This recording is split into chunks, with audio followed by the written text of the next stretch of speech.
very blessed to be part of this panel, and these presentations have been marvelous. I want to thank Brother Todd, Professor Bennett, for having the vision to bring us together, and I eagerly await the conversation. Anytime I think of my dear brother Marc Ellis, I think of quiet dignity. I think of spiritual integrity, moral consistency, fierce fortitude, and an unstoppable determination to tell the truth, expose lies, and bear witness. That's been rare in the ice age of the last 30 years. Not just in the academy, but in an American empire of its cultural decay and political breakdown and oligarchic rule, and corporate media obsessed with promoting clever gimmicks of mass distraction. But there he is, Brother Marc Ellis, who persists as prophetic figure, like the Sankofa bird, looking back to keep in contact with the best in order to forge new beginnings, new possibilities. The three distinctive features of any prophetic thought and prophetic praxis. One is an attentiveness to catastrophe. And what separates so much of the work of Marc Ellis, and keep in mind that's 33 years, 1978 was the first text on the Catholic Workers, Journals of the Catholic Worker. 33 years later, still strong this fall, encountering a Jewish future. And he knows my favorite is Revolutionary Forgiveness. Please get a chance to read that book, or part of that book. I know it's echoes of Carter Hayward and Jilson's book when they went down to Nicaragua in '84, same title. So when you Google it, you got two texts. You can order both of them, but we love Carter, but read Brother Marc's text first. We love Sister Ann, but read his text first. But catastrophe is a category that most of us, because we want to include ourselves in this ice age, we're not just pointing fingers, are distant from. Heschel even describes modernity as a callousness toward catastrophe in his wonderful text, you recall. And let's not confuse the catastrophic with the problematic. You see, U.S. slavery was a catastrophe. It wasn't just a Negro problem. The patriarchy is a catastrophe. It's not just women's sensitivity to hurt and pain. Oligarchic rule of the economies is a catastrophe for poor and working people. You can't grow yourself out of a catastrophe. You can't add to what you're doing to somehow think you can overcome a catastrophe. You need a new light to be cast, a new orientation. And so we begin with the category of the catastrophic. That distinguishes the work of Marc Ellis. It has something to do with his upbringing. We won't get into psychoanalysis here in public. His precious parents. It had something to do with his encounter with a towering figure named Richard Rubinstein.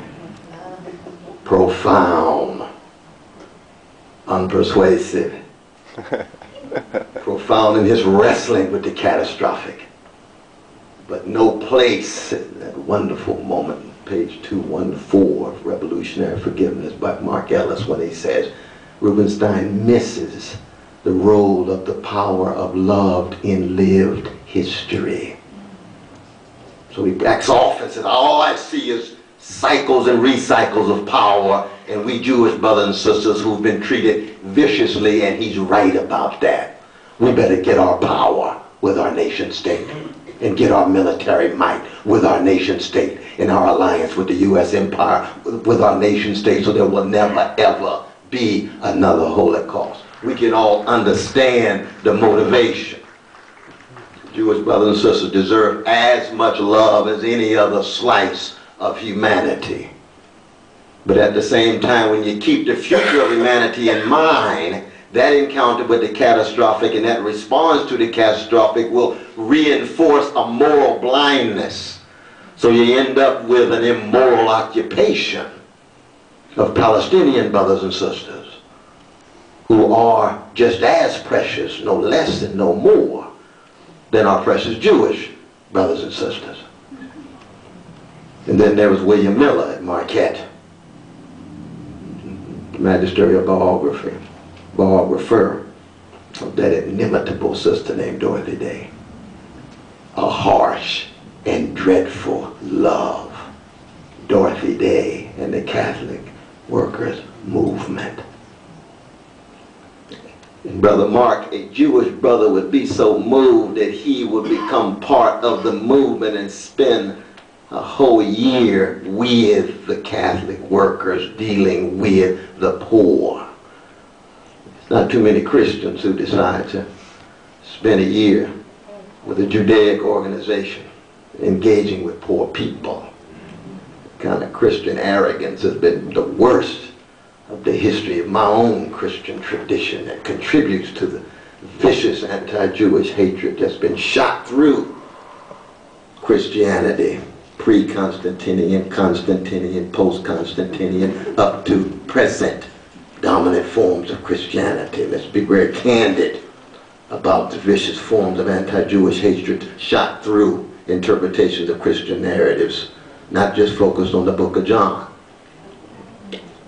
But here's Brother Marc Ellis. I'm engaging with Dorothy Day. Why? Because like so many others, and Dorothy Day means the world to me. I take a bullet for her and she's dead. That's how much I love that sister. Brother Mark said the same thing, is that right? Absolutely. The long loneliness, you all read her autobiography. You could read that and not be so profoundly moved at the deepest level. But that attentiveness to catastrophe requires courage. First, intellectual courage to understand the emergence of the catastrophe. It is a historical construction, it is a historical creation, which means it can be changed. So we've got to denaturalize it. It's not part of a given. It can be different.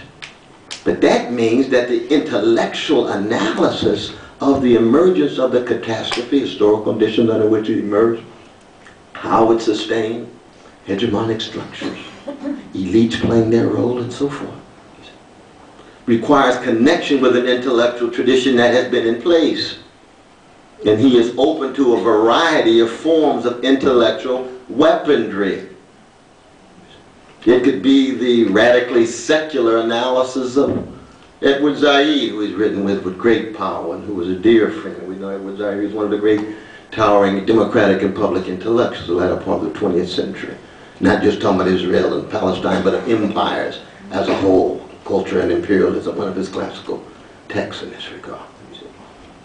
But that intellectual courage also means you cut against the professional guild, as Sister Sharon began so wonderful, and which means you had to pay a price, a major price, because the intellectual courage means you got to keep track of the lies that are told that don't want to keep track of the catastrophe, and those who are suffering under it. The ideologues, the highly sophisticated, smart experts who usually are highly rewarded. Big money, big title, big status, big stature, patted on the back by oligarchs, applauded by plutocrats, and yet sometimes laughed at because they know the ideologues not telling the truth about how they sustain their power. They just glad they lying. Marc Ellis, from the very beginning, said, I attempt to be a truth-teller, and he knew echoes of a half-Jewish brother named Theodore Adorno. Echoing also Hebrew scripture, the condition of truth is to allow suffering to speak. I don't want to hear any truth talk unless you tell me how it's connected to somebody's suffering. somebody's pain, somebody's misery. And when that is spoken, then we have a serious conversation. Catastrophe on one hand, courage on the other, and then compassion. Compassion. Now we should be very clear about this, that the prophetic as a category is a Jewish invention. It's a Jewish construction. It's a Jewish creation. No other peoples unleashed the whole tradition. There were magnificent prophetic moments in Egypt. Magnificent prophetic moments in Mesopotamia. Magnificent prophetic moments in a host of other cultures. But a whole tradition is a Jewish thing. That's why a Christian like myself who aspires to be prophetic, I know, even given my profound love of that first century Palestinian Jew named Jesus, it's still a rich footnote to prophetic Judaism. Now, it's very rich. We can get into how rich it is. Very, very rich. But it's still a footnote in that sense, because I also have a love for Hillel. But I don't love Hillel the way I love Jesus. So.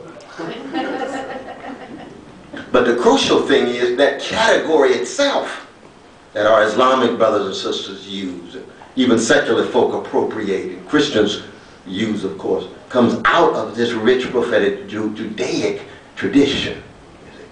And you see that at work in Marc Ellis, and it takes tremendous courage, intellectual courage, and moral compassion to keep alive prophetic Judaism right in the 30 years when American Jews undergo amazing, almost boomtown upward social mobility as vicious anti-Semitic discrimination fail in the 50s and 60s, and they begin to make their move to the mainstream.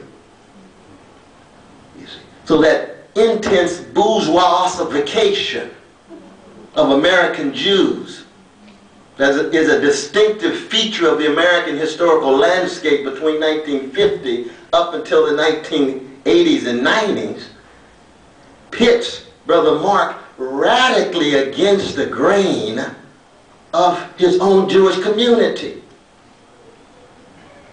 The same would be true when the bourgeoisification of any peoples take place. The seductions of the felicities of bourgeois existence. All of the temptations, the downplaying of talk about the catastrophic or talk about anybody else's catastrophe as opposed to just our own. It's highly, highly attractive. And every group has that challenge, the bourgeoisification of black people, Irish, Italians, Jews, across the board. Bourgeoisification of women. Bourgeoisification of gays and lesbians. We can go on and on and on. It's a human thing under conditions of commodification, commercialization, and marketization. With hierarchy at the workplace and profits as the end and aim. So part of the courage that is specific to Marc Ellis is, as a Jewish brother, having to have that context coming at you. And then the willingness to say, I still will speak the truth, and I still will work in close alliance with a Christian tradition that has a history of hating my people at its worst. That's very rare in the history of the last 50 years, let alone in the academy. And I do not think that Brother Marc Ellis has been appreciated the way he ought, that his texts have not been celebrated in the way they ought, and when the chilly effects of the Ice Age, with its hardened hearts and coarsened consciences, begin to melt, his work will surface in a powerful way. In the fourth stage of the Occupy movement. Further down the road, they would say, oh, Brother Marc Ellis was our friend.